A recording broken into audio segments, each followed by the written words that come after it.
Hello everyone, welcome to online classes. Students, today we are going to discuss our new topic, systematics taxonomy. So, today we focus only on systematics taxonomy because systematics taxonomy is a broad topic. So let's start. What is the definition of systematics taxonomy? It is functional science which deals with characterization, identification, classification, nomenclature of different kinds of organisms all over the world. ये एक विज्ञान है जो कि इस संसार में मौजूद सभी प्रकार के जीव जंतुओं की कैरेक्टराइजेशन, आइडेंटिफिकेशन, क्लासिफिकेशन और नॉमेनक्लेचर यानी कि नामकरण करने के बारे में बताता है. तो ये सिस्टमैटिक टेक्सोनॉमी है. जो वर्ड है taxonomy word is derived from a Greek word, from two Greek words, taxis, ये ग्रीक भाषा से लिए गया है, टैक्सिस एंड नोमोस.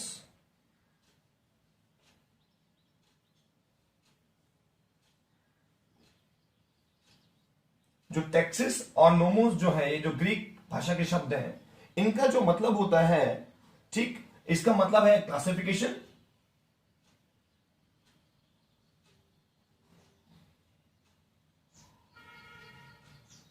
और इस शब्द का मतलब हुआ लॉ.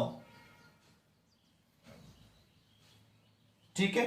अच्छा, यानी कि किसी भी जीव जंतु को नियमबद्ध लगाने के नियम क्या है, ठीक है, किस प्रकार उसको नियमबद्ध लगाया जाएगा, किस प्रकार उसको संजोया जाएगा, ठीक, उसको टेक्सोनॉमी कहते हैं. और इसके टोटल सिस्टम को, यानी कि किसी को भी संजोने के पूरे सिस्टम को हम सिस्टमैटिक्स टेक्सोनॉमी बोल देते हैं. ये थी इसकी डेफिनेशन. ठीक है. आगे है basis of taxonomy. Basis of taxonomy. Where is this sir?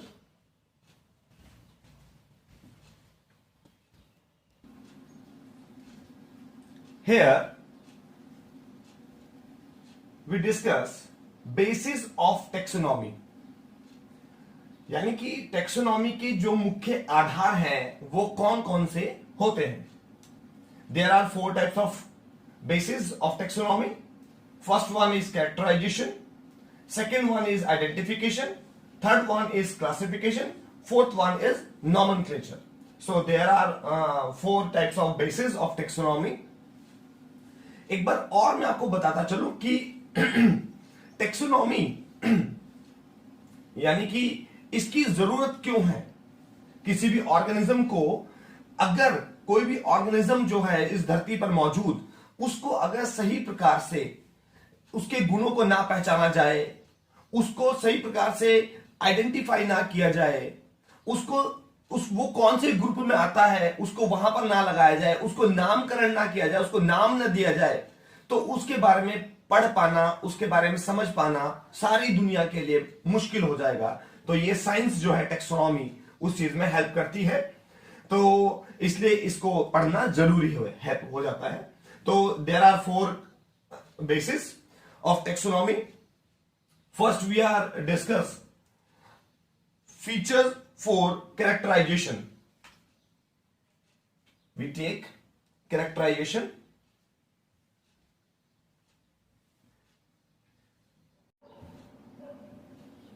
Features for characterization यानी कि सबसे पहले जब हमें किसी भी ऑर्गेनिज्म को सिस्टमैटिकली उसको हमने संजोना है, उसको पढ़ने के लिए, तो सबसे पहला जरूरी हो जाता है, जो सबसे पहला आपने बेसिस देखा था वो था कैरेक्टराइजेशन. अब कैरेक्टराइजेशन किसी भी ऑर्गेनिज्म के गुणों को, लक्षणों को पहले पहचानना जरूरी हो जाता है। तो how can be characterized? There are some features for characterization. Number 1, morphology.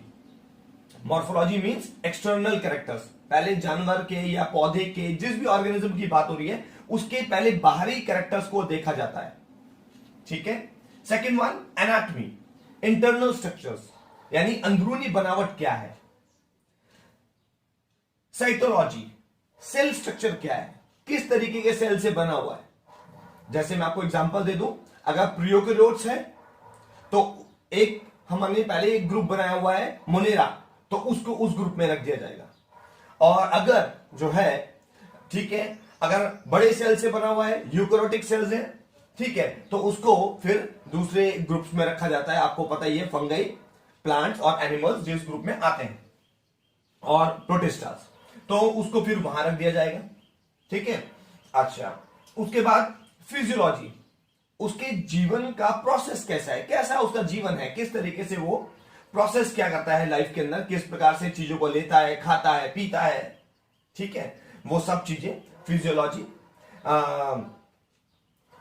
Ontogeny, यानी कि डेवलपमेंट, किस प्रकार से उसके शरीर का, उसके पूरे जीवन में वो डेवलप करता है अपने आप को।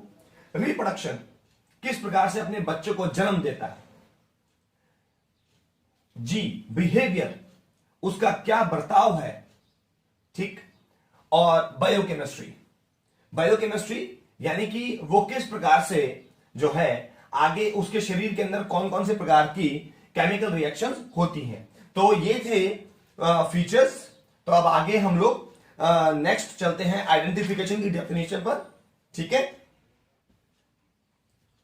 Fine. What is identification? Identification is another basis of taxonomy. It is due to determine the exact place or position of an organism in classification system. यानी कि किसी भी जीव जंतु को, कोई पौधा, जानवर, कोई भी किसी भी जीव जंतु को क्लासिफिकेशन सिस्टम के अंदर सही स्थान देना। ठीक है, उसको पहचान करके सही स्थान दे देना, पहचानेंगे तो कैरेक्टराइजेशन के द्वारा उसको सही पोजीशन देना आइडेंटिफिकेशन होता है। Third one is classification. It is the system of arrangement of organisms into groups showing relationship, यानी कि जो ऑर्गेनिजम्स सिमिलर ग्रुप्स के अंदर, मतलब हमने जैसे आपको एग्जांपल देके बता देता हूं, मान लीजिए आप एक ग्रुप बनाया हुआ है कि यहां पर हमने जो है इधर हमने बॉयज को रखा हुआ है, एक तरफ ग्रुप में हमने गर्ल्स को रखा हुआ है। तो अगर कोई बॉय आता है एडमिशन के लिए स्कूल के अंदर, तो क्या करेंगे, हम उसको बॉयज ग्रुप में रखेंगे क्योंकि उसका रिलेशनशिप बॉयज ग्रुप के साथ है। गर्ल, अगर बच्चा कोई एडमिशन के लिए आता है तो उसको क्या करेंगे, गर्ल्स ग्रुप में रखेंगे क्योंकि इसका रिलेशन गर्ल्स ग्रुप के साथ है। तो it is the system of arrangement of organisms into groups showing relationship. Fine. तो ये थे आइडेंटिफिकेशन और क्लासिफिकेशन। आगे अब हम लोग चलते हैं नॉमेनक्लेचर के लिए। नॉमेनक्लेचर जो है वो भी बहुत जरूरी होता है, तो नॉमेनक्लेचर को आइए देखते हैं, समझते हैं। Nomenclature, naming of an organism is called nomenclature, यानी कि किसी भी जीव जंतु को उसका नामकरण करना, उसको नाम देने की प्रोसेस को नॉमेनक्लेचर कहते हैं। आपको मैं एग्जांपल के लिए बता दूं, जैसे आप लोगों ने प्रीवियस क्लासेस में भी पढ़ा है, 9th में भी ये टर्म आ जाती है, फिर 10th में भी आप लोगों ने देखा। केमिस्ट्री के अंदर जब हमें नामकरण करने होते हैं, ठीक है, आपने जो कार्बन कंपाउंड्स के जब नामकरण करने थे तो आपने पढ़ के देखा कि उसके अंदर क्या बोलते हैं, IUPAC। ठीक है, अच्छा, वो नामकरण करने वाली एक प्रोसेस है कि जो नाम देती है उनको, तो IUPAC। तो ऐसे ही यहां पर भी नामकरण होंगे, इस यहां पर भी आप पढ़ेंगे कि एक जो है किस प्रकार से इनको नाम देते हैं, वो पूरी बात हम जानेंगे। तो दो प्रकार के इसमें नाम होते हैं। ठीक है, there are two types of names. Common names,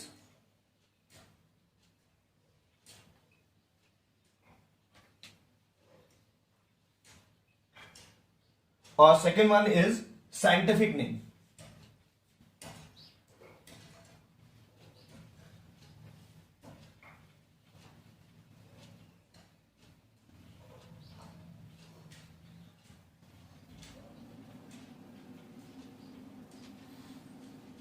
ठीक है। अच्छा, तो आगे देखते हैं। देखिए क्या है कि कॉमन नेम्स और साइंटिफिक नेम दो तरीके के नाम होते हैं किसी भी ऑर्गेनिज्म के। तो ये जो नाम होते हैं, ये नाम है जो कॉमन नेम्स होते हैं, वैसे तो इसको अदर हम वर्नाकुलर भी बोल देते हैं, वर्नाकुलर नेम्स।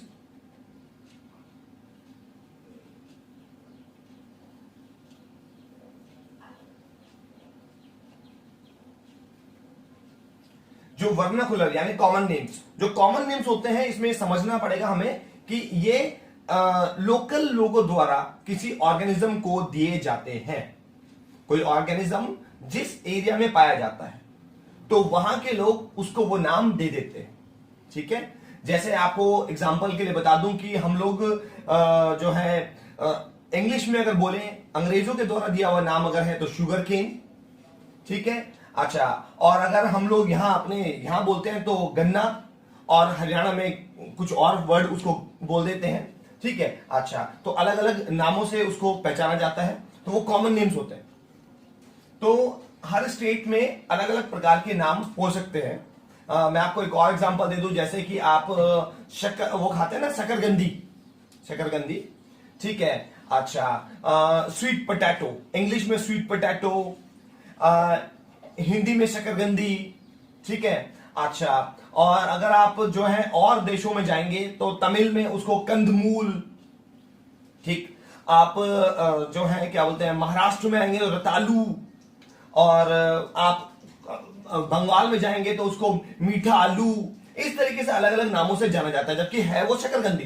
तो वहां पर अगर आप जब तक वो नहीं बोलेंगे कि भाई मुझे रतालू चाहिए, तो वहां पर शकरकंदी पूछेंगे तो कोई पहचान नहीं पाएगा, है ना। तो कॉमन नेम्स वो होते हैं जो लोकल लोगों द्वारा, ठीक है, दिए जाते हैं। और साइंटिफिक नेम्स, साइंटिफिक नेम्स जो है वो वैज्ञानिक पद्धति द्वारा दिए जाते हैं। तो साइंटिफिक नेम्स को हम लोग फर्दर आगे डिस्कस करेंगे, पहले कॉमन नेम्स की बात कर लेते हैं। तो कॉमन नेम्स के एडवांटेजेस क्या है, पहले तो कॉमन नेम के एडवांटेजेस की बात कर लेते हैं कि कॉमन नेम के एडवांटेजेस क्या है।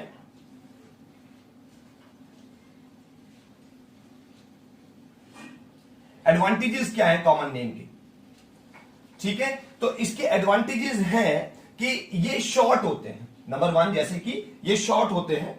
ठीक,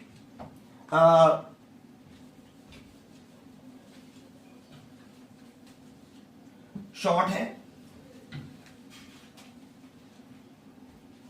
ये, नंबर वन। आपको मैं बता दूं कि शॉर्ट होते हैं, इनको जल्दी से बोला जा सकता है। जैसे हम बोल देते हैं मिर्च, हमने बोल दिया मिर्चा या मिर्च, गोभी, है ना। तो ये शॉर्ट नेम होते हैं। ठीक है।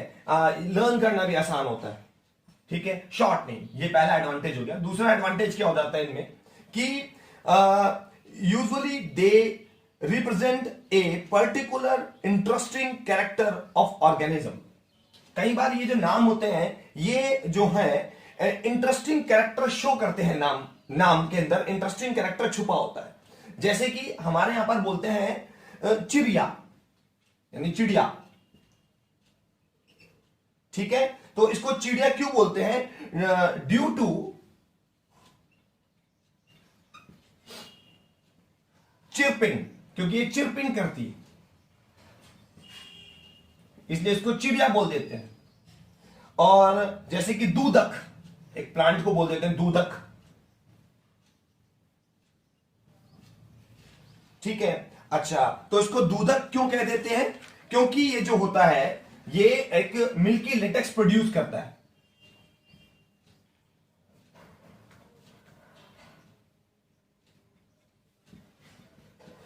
तो इसको दूधक कह देते हैं। तो आप देख रहे हो कि इनके नाम जो है वो इनके नाम के पीछे छुपा हुआ है इनका एक कोई ना कोई इंटरेस्टिंग कैरेक्टर। तो इस वजह से इनको ये नाम दिए जा सकते हैं। ये दूसरा एडवांटेज हो गया कि कोई ना कोई इंटरेस्टिंग कैरेक्टर छुपा होगा, इसलिए उनका वो नाम से हमें समझ में आ जाएगा कि ऑर्गेनिज्म का कोई ना कोई कैरेक्टर छुपा है उसके अंदर। मैंने आपको एग्जांपल देते हैं, चिड़िया, क्योंकि वो चिरपिंग करती है, चिर चिर चिर चिर चिर चिर, ठीक है। अच्छा, दूधक, दूधक प्लांट का नाम, उसमें जो है मिल्की लेटेक्स निकलता है, दूध जैसा लेटेक्स निकलता है, तो इसलिए उसको दूधक बोल देते हैं। और एडवांटेज क्या होते हैं कि ये जो होते हैं फैमिलियर होते हैं,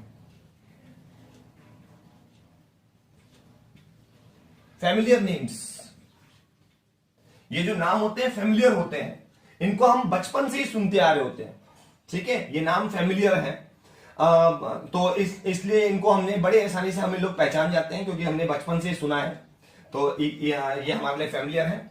फोर्थ एडवांटेज जो है, इजीली टू प्रोनाउंस, बोलना आसान होता है,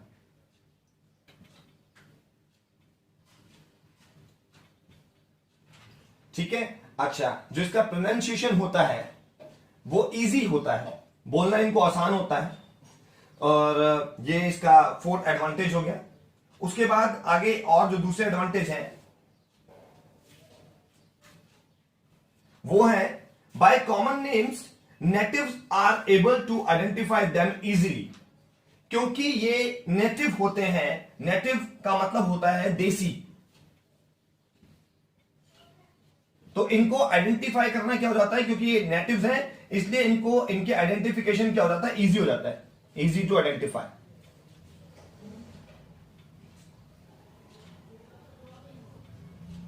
ठीक है। अच्छा, क्योंकि ये हमारे लिए देसी हैं, यानी कि हमने नाम सुने हैं, बचपन से सुने हैं, नेटिव्स हैं, ये नेम देसी नाम है, तो इसलिए इनको आइडेंटिफाई करना इजी हो जाता है। तो ये थे कुछ एडवांटेजेस, ठीक है। अब हम लोग बात करेंगे डिसएडवांटेजेस की।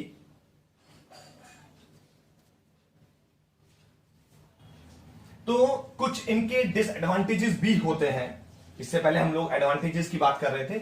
अब डिसएडवांटेजेस ऑफ कॉमन नेम्स, यानी वर्नाकुलर नेम्स के डिसएडवांटेज क्या है, लोकल नामों के कुछ डिसएडवांटेज भी होते हैं, ठीक है। जैसे कि इसका पहला डिसएडवांटेज है, all the animals and plants have not been named, यानी कि सभी के नाम नहीं दिए जा सके, यानी सबको नाम नहीं मिल रखे, ठीक है। अच्छा, यानी कि जो है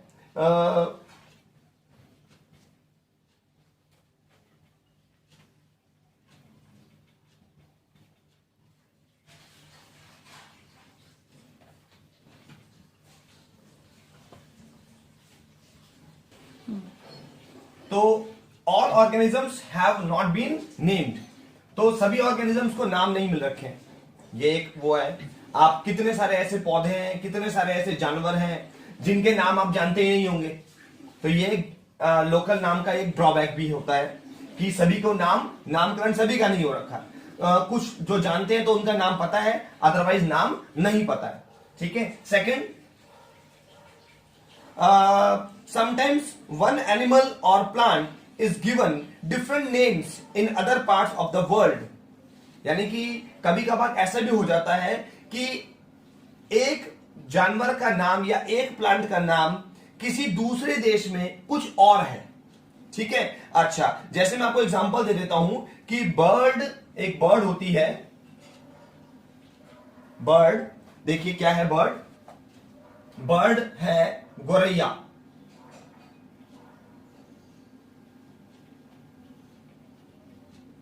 गोरैया नाम की बर्ड है एक।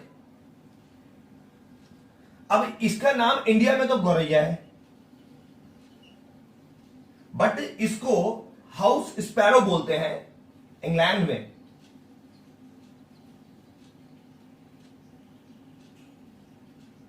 ये इसको इंग्लैंड में बुलाया जाता है। तो आप देखिए एक ही जानवर मगर अलग अलग देशों में उसका नाम अलग अलग, तो ये एक ड्रॉबैक हो गया।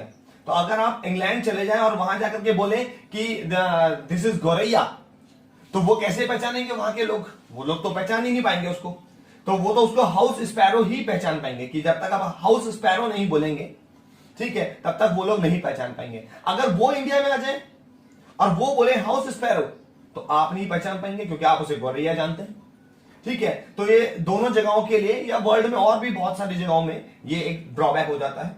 और थर्ड ड्रॉबैक है, कई बार ऐसा हो जाता है कि एक ही ऑर्गेनिज्म के लिए, मतलब कई उस ऑर्गेनिज्म में बहुत सारे और भी ग्रुप्स आ जाते हैं। मैं आपको एग्जांपल दे देता हूं कि आप तितली बोलते हो, सपोज करो तितली, तितली, तो तितली आप बटरफ्लाई के लिए भी यूज कर लेते हो, तितली शब्द जो है आप मोथ के लिए भी यूज कर लेते हो। ठीक है, और मतलब और जो छोटे छोटे और दूसरे टाइप के जो दिखने वाले बटरफ्लाई जैसे ऑर्गेनिज्म होते हैं उनके लिए भी आप तितली वर्ड यूज कर लेते हैं। ठीक है, अच्छा, तो ये एक ड्रॉबैक हो गया कि तितली आप बटरफ्लाई के लिए भी यूज कर रहे हो और मोथ के लिए भी यूज कर रहे हो। ठीक है, यानी कि आपने इसको बटरफ्लाई के लिए भी यूज कर लिया। ठीक है, अच्छा जी, और आपने इसी को मोथ के लिए भी यूज कर लिया। मोथ जो होता है वो भी बटरफ्लाई जैसा ही एक इंसेक्ट होता है। ठीक है, अच्छा, तो ये आपने ये एक ड्रॉबैक हो गया, तो सभी को तितली तितली तितली बुला रहे हैं। ठीक है, अच्छा, फोर्थ ड्रॉबैक क्या है? Common names are misleading.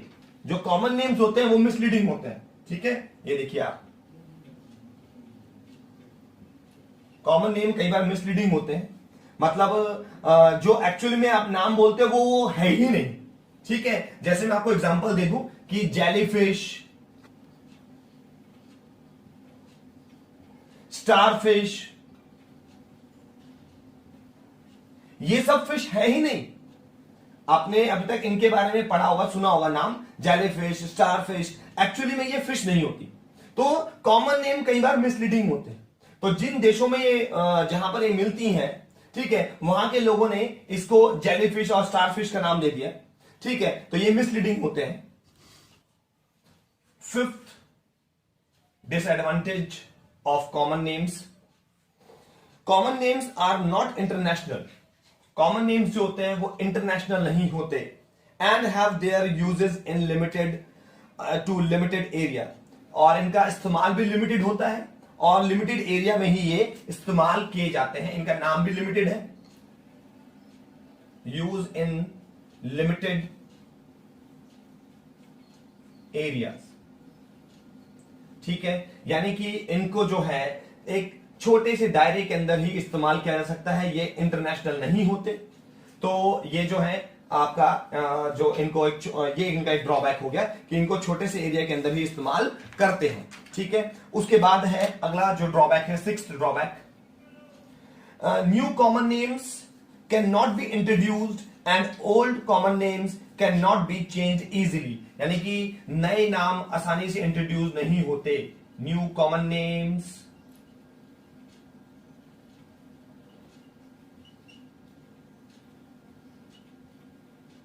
Be introduce.